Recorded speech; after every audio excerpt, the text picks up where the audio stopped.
దేవా, నీ కృప చొప్పున నన్ను కరుణించుము. నీ వాత్సల్య బాహుల్యము చొప్పున నా అతిక్రమములను తుడిచి వేయుము.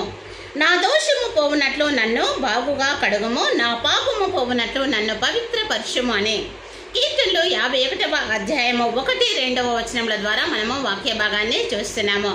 కీర్తనలు 51వ అధ్యాయము 1-2 వచనముల ద్వారా దావీదు మహారాజు తాను ఎప్పుడైతే పాపము చేసి ఉన్నాడో, తన పాపమును తాను ఎప్పుడైతే తెలుసుకొని ఉన్నాడో, ప్రభు సన్నిధానంలో తాను మోకరిల్లి ప్రార్థిస్తున్నాడు.